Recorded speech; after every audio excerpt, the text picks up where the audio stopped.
Looking at my Seiko, it is indeed about that time.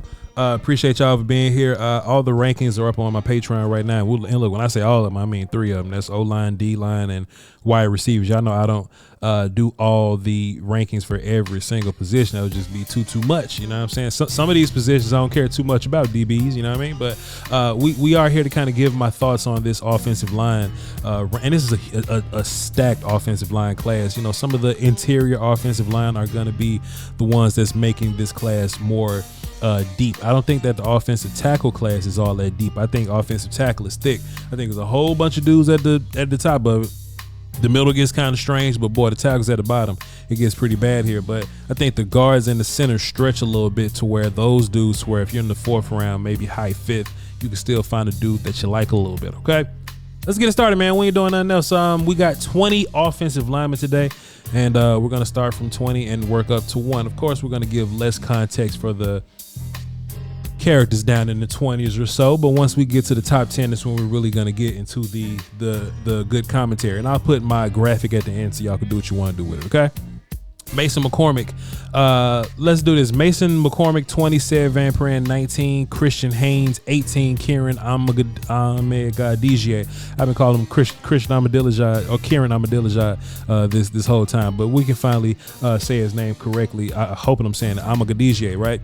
So just, like I was saying earlier, as I look for my fan remote to get this thing going, like I was saying earlier, man, the interior guys at the bottom of this, class, that's what makes this offensive tackle class special. That's what makes it deeper. So you can get a guy like Mason McCormick, who I have listed as interior offensive line guard and center. You can go get him 4th round. Cedric Van Pran, center, 3rd round, 4th round. Christian Haynes, center, right guard, left guard, wherever you want to put him.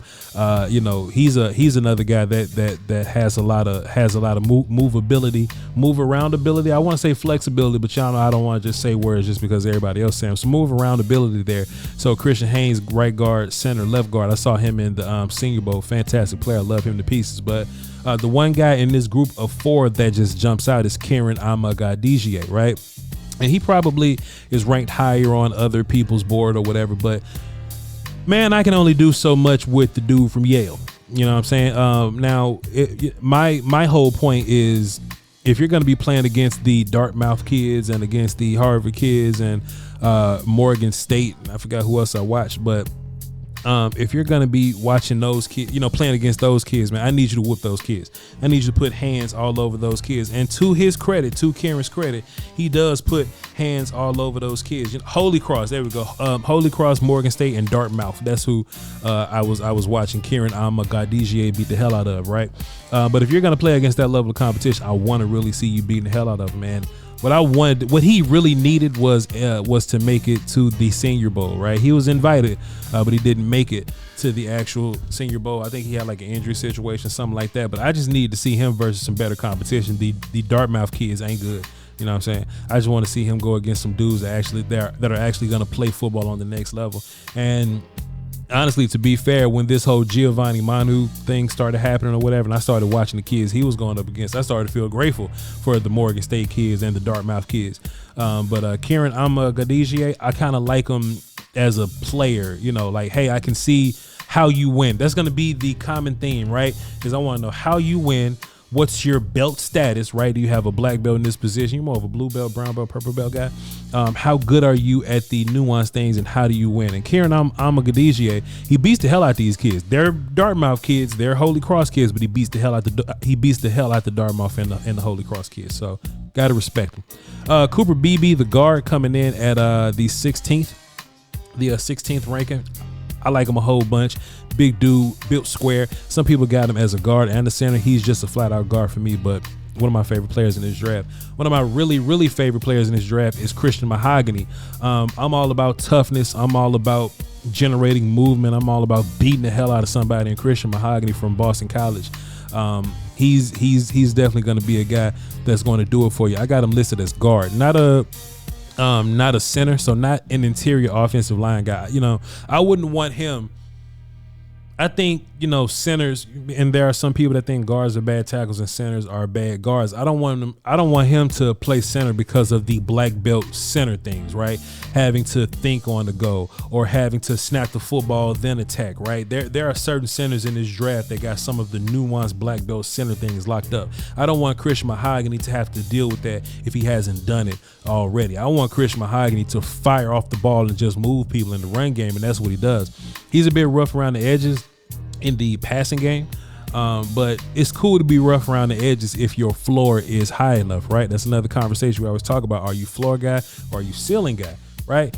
I'm high floor guy. I want to know what can you do right now, but we're all fans of the players that are good now, but they have some upside to get better. We all love those players. Those players are the damn near perfect players, So yeah, I like the combination of both, but if I had to pick one, I like the high floor guy. Christian Mahogany can get so much better because, like I said, he's rough around the edges. It can be some technique things, some hand placement things. If he misses with his hands, he ends up lunging a little bit. But if he's like, we just talking about him just doing guard stuff, just firing off the ball and just smoking the hell out of people, fantastic. Okay. Let me just get this little button ready right here. My 15th player is offensive tackle Tyler Guyton.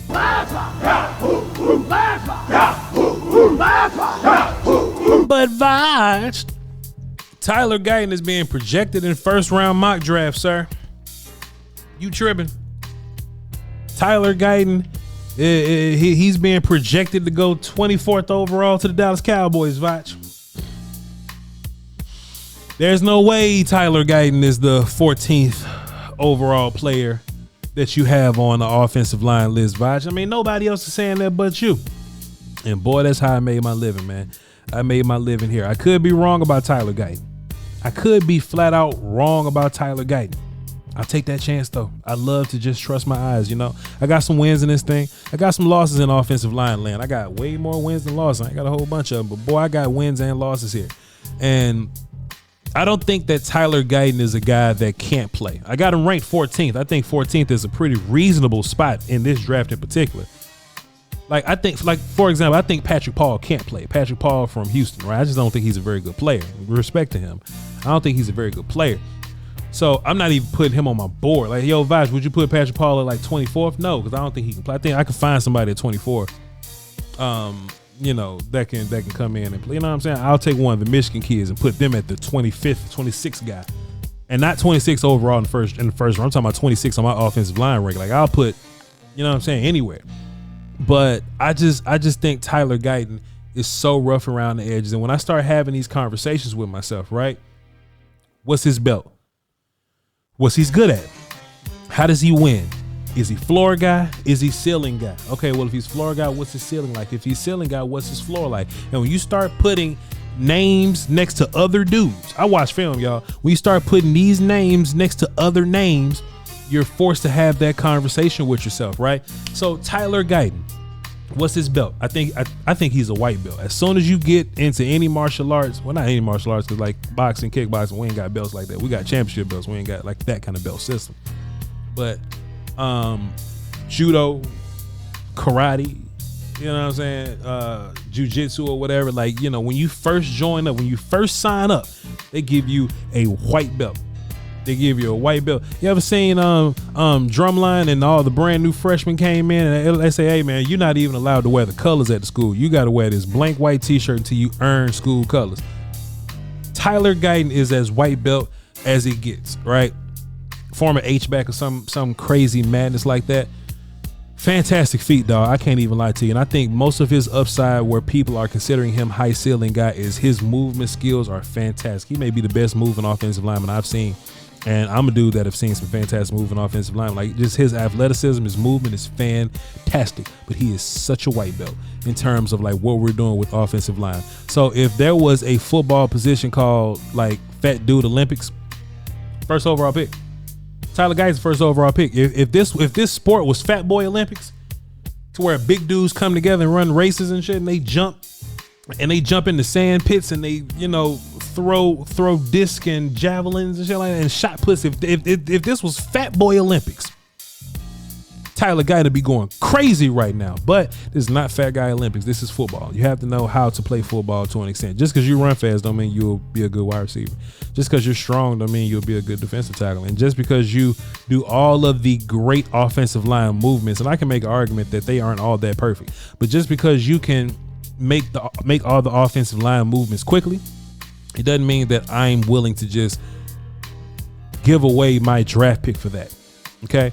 So when we talk about offensive line movements, kick setting, cutting off the defender, he does it fast, but what's happening with his hands, right? Oh, well, what's his hat level? It's always high. He's already tall. He's already a tall character, and his knees don't bend at all. So he does a lot of leaning forward, right? It's hard to move dudes when you're leaning forward. When you go to push something heavy, like go in your kitchen, find your refrigerator. You can't push your refrigerator with your arms extended, standing up straight. You got to bend your knees to get under the refrigerator and push it a little bit, right?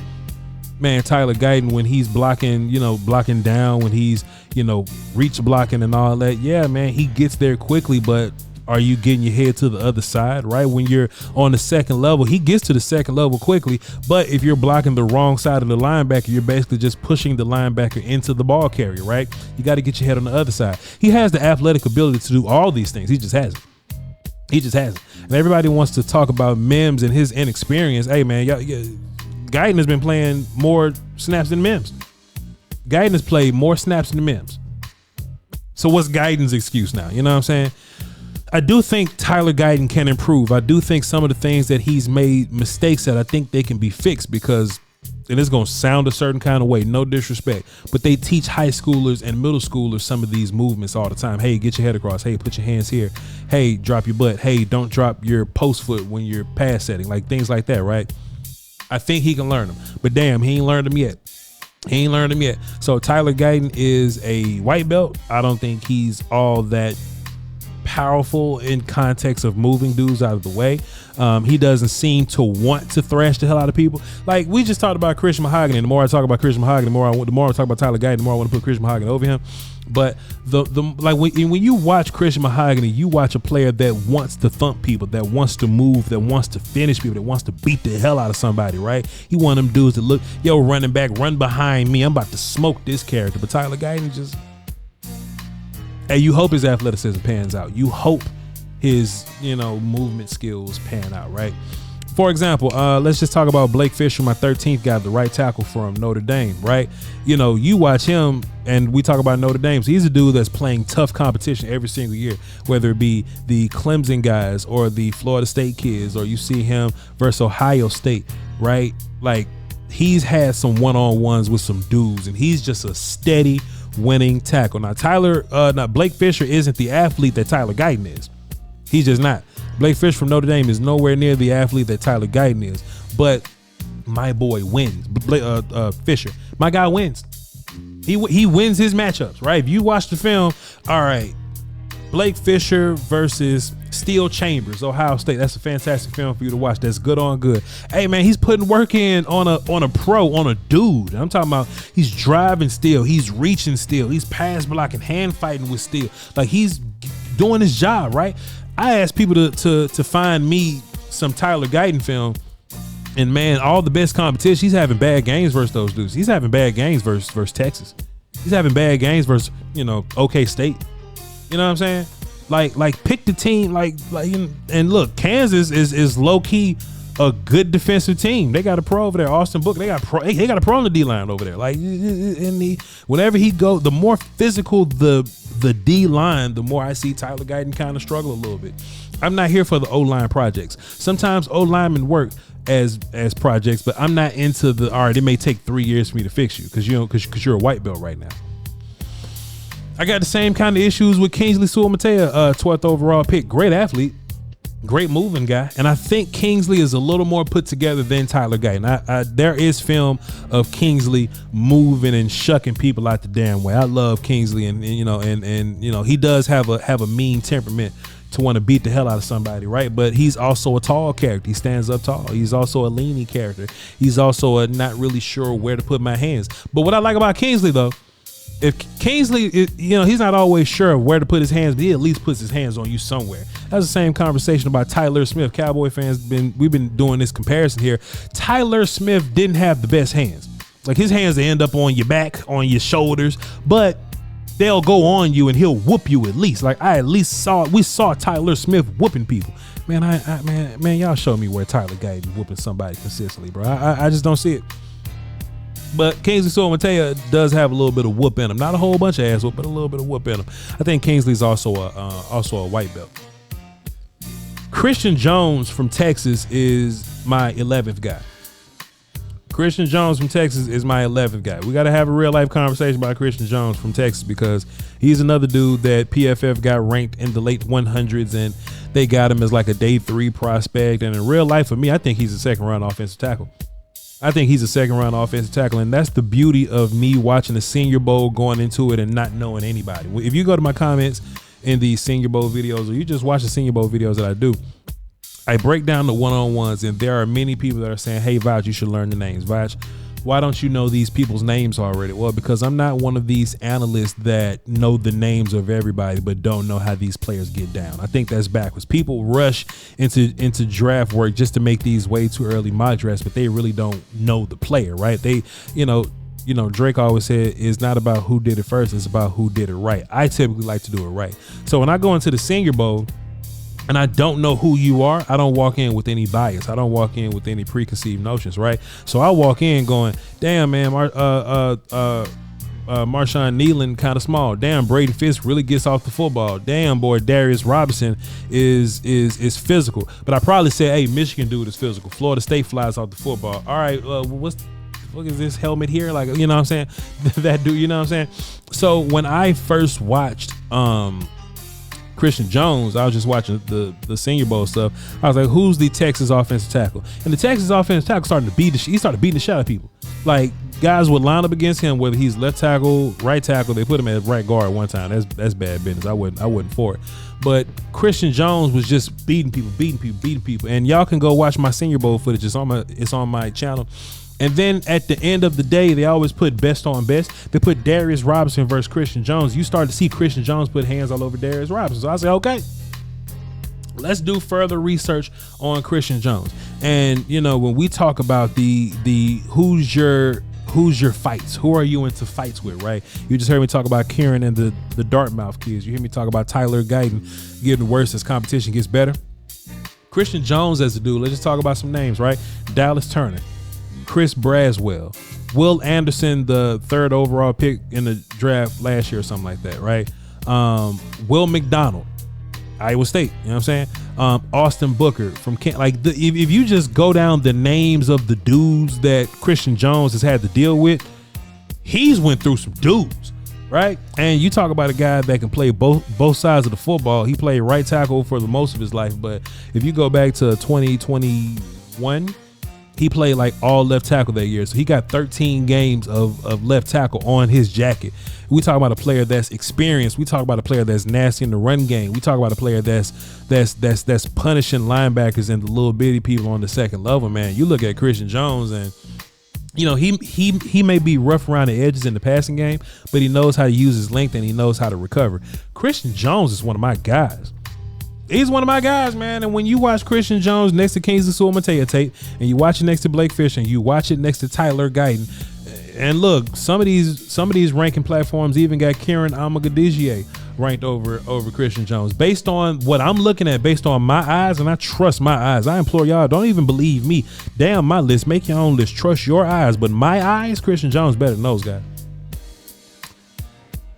I got Zach Frazier at 10. And look, we just talking about another dude, right, that just had top tier competition. I think if you're a center, the best competition that you can ask for is the 2022 Texas D-line, right? Ojimo, Colburn, Sweat, and Young. Those dudes all dealt with Zach Frazier in 2022.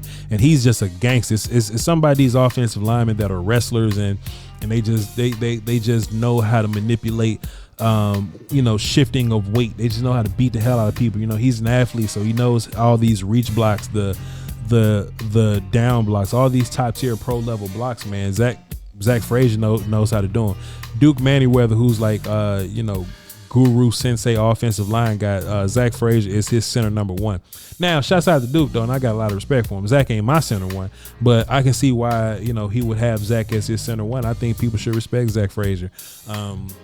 And you know, I you know, he may be like a mid-second round kind of guy, but there's some buzz of him being like a first round guy. But hey, whoever gets Zach Frazier, they get a dude. They get a dude. Jordan Morgan, left tackle, love him to pieces, man. You know, common opponents, man. You watch him versus Liatu Latu put in some work. Now, Braylon Trice gave him some fits. So if you hear Foster King talking, he'll say things along the line of, yeah, but Voch, what about what Braden Fitz did to him? All right, cool. But Jordan Morgan, for the most part, he gets the best of his opponents. Great moving kid, great knee bend. He has a black belt in left tackle. He knows exactly what to do. So even if you want to consider him a short arm guy, he knows how to deal with the long arm dudes. I'm gonna flash a hand in your face and just set you up. I'm gonna let you put hands on me, boom, hands down, back and replace. I'm gonna, you know, work your elbows, right? Because if you got long arms like this, if you work my elbows and make them bend, then my arms get a little short. They get a little shorter. I'm gonna grab your wrist to keep them off of me. I'm gonna punch you first before you even touch me. Jordan Morgan got the black belt. He might be like the second. Yeah, he's like second place offensive tackle black belt in pass blocking or whatever, right? And I love Jordan Morgan to piece. The only thing he might be missing is like run game power and stuff like that. But besides that, and that's why I don't have Jordan Morgan at guard. I just got Jordan Morgan as a flat out left tackle. We can move on. I like. Let's take these next 3: J.C. Latham, Armarius Mims, and Troy Fountain. I think all these dudes have the ability to kind of fall in this first round a little bit, but at the same time, this draft is so ridiculous. All those dudes can be like top 15 or so picks. So we're gonna see how the offensive board kind of pans out. J.C. Latham, I got him at number 8.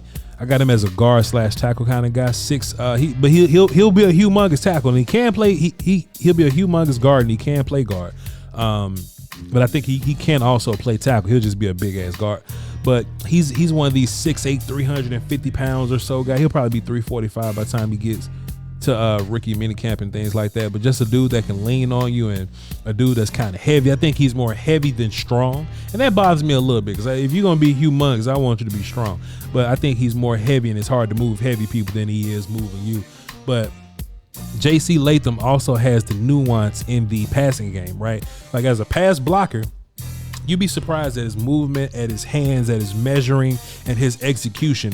Just as a pass blocking, big, kind of heavy footed dude. He doesn't have sweet feet, but just kind of heavy footed, but he gets his job done. So when people look at J.C. Latham, he could play tackle, but if you take him out of the ocean, out of the island, and put him in a phone booth, I think he might be Teflon at guard. J.C. Latham might be Teflon at guard. I don't know. We'll see. But Armarius Mims is my 7th guy. And people say he's only played 6 games. That's incorrect. He may only started 6 games. He may only started 8 games, if depending on how you note playoffs or whatever. But he's played in a bunch of games. He just had to rotate in those games. He had to get into those games. And it's not like he got in those games when Georgia was just blowing people out. Those games do exist in 2022.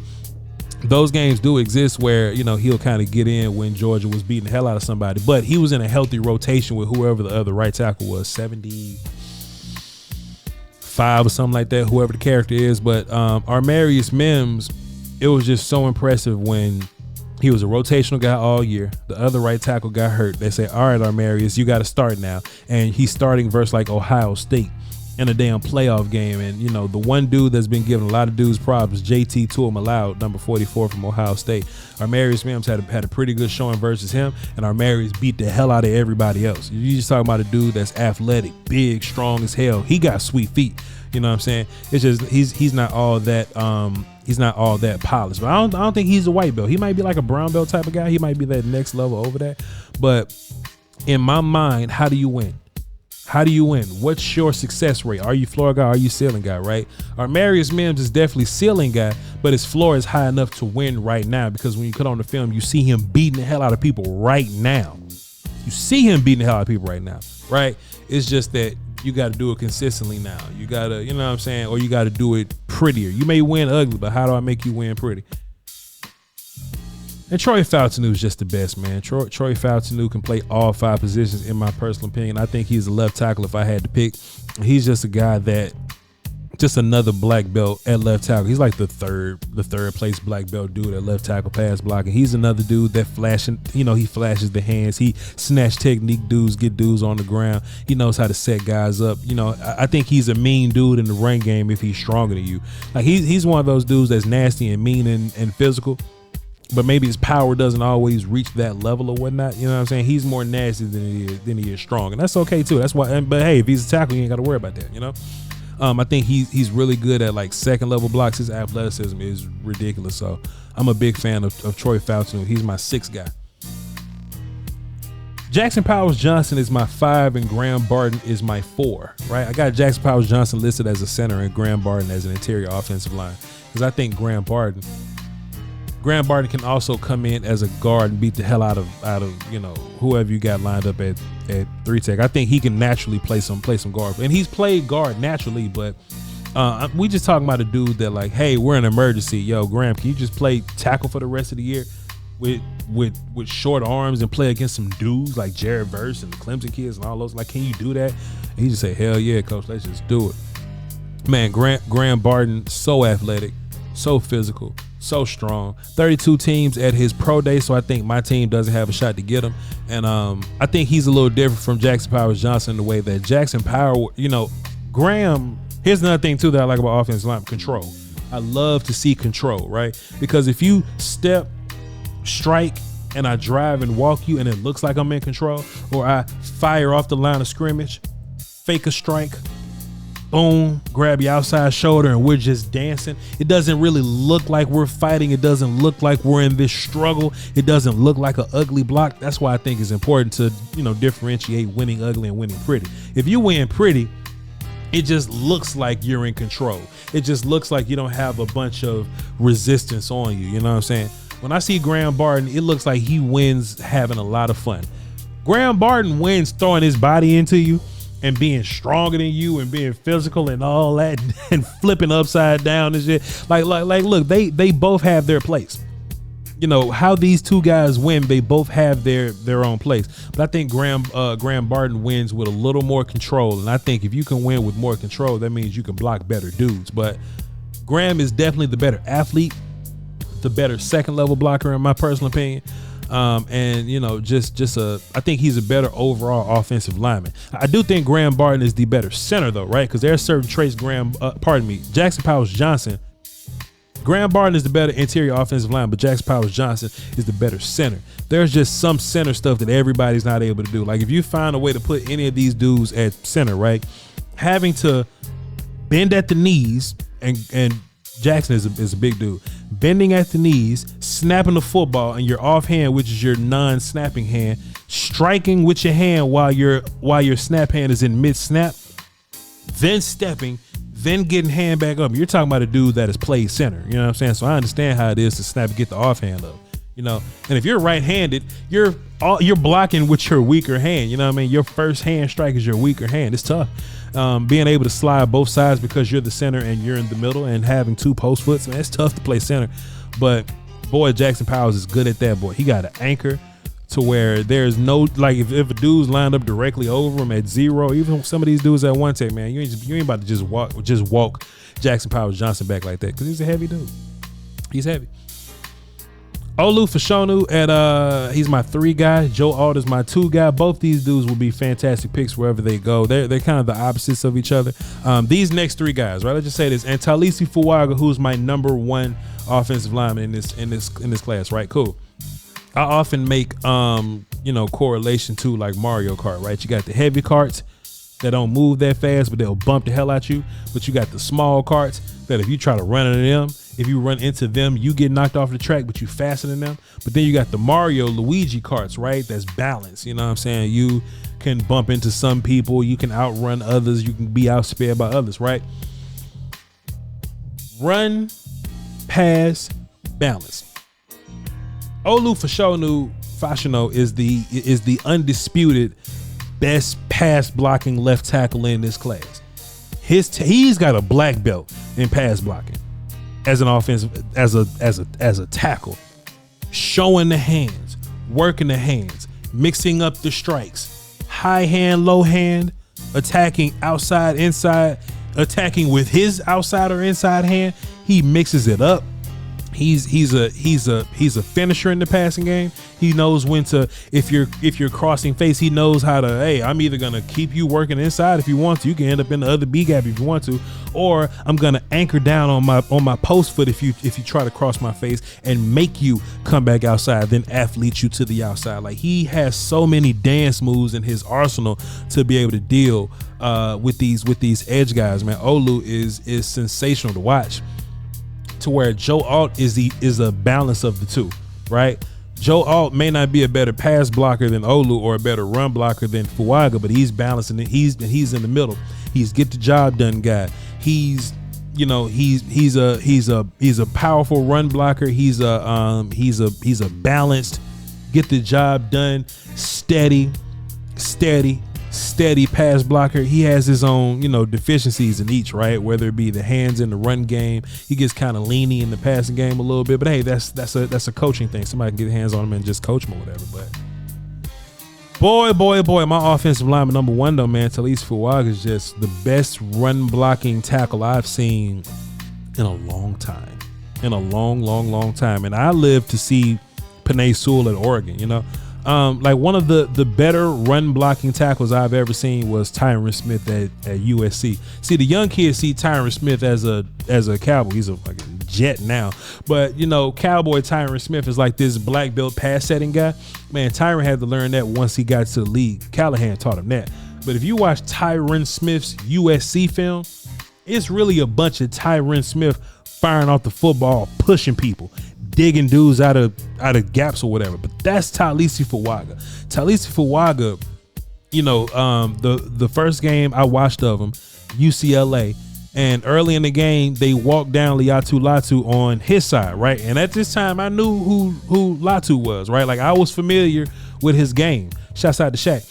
But boy, I was like, all right, let's see what Fuaga's about to do versus Liatu Latu, and before you know it, Latu is out the film and you can't even see him. He's gone. And you look at Fuaga and his athleticism on the second level, his athleticism on reach blocks, his athleticism on down blocks. If you he's another guy to where his floor is so stupid high. It's so high, it's so stupid, but he's got some room to grow. I don't know how much more room Joe Alt has to grow.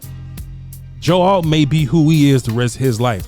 Olu has more room to improve. He improved by his own standard as a run game guy. 2022, Olu wasn't the best run game guy in the world, but he has a much better 2023 slate of tape as a rundown guy. But Fuaga, he has a ridiculously high floor as run game guy. And then in passing game, he has a decent floor, but there are still some things that you can tighten up for Fuaga. But he has so many natural traits. If Fuaga had Olu's black belt, man, Fuaga would be the best. If you can fusion dance Olu and Fuaga, man, you got a damn... Man, draft him over Caleb. Draft that dude over Caleb. I know the draft community don't want to hear me say that because you prioritize quarterback, but damn it, I'm an offensive line guy. Give me the best offensive line you've ever seen in your whole life, and I'll show you a damn run game that you just can't resist, or a passing game that you just can't resist. We ain't got to talk about hypotheticals, but Talise Fuaga is so good. Just in his athleticism and cutting the defense in half, cutting off that backside tackle. Man, he's so good, man. Just watching him, there was no way I didn't look at his dominance and his movement in the run game and says, oh no, I'm gonna rank Talise in 19th on my big board or something like that. I'm seeing big boards ranking Fuaga in the 19s and 15s and shit like that. Man, Fuaga's in my personal opinion, he's the best tackle in this class, and he should be the first one off the board, but hey man, teams suck at drafting, but it is what it is. I appreciate y'all for tuning in, man. This is the first of 3. Like I said, I broke down O-line, D-line, and wide receiver. Y'all can check out, either one of those on the Patreon right now. The full list is on the Patreon right now. And I love y'all to pieces, man. I'm gonna go make these other videos and you'll see them in a second, man. Y'all be good. Salute.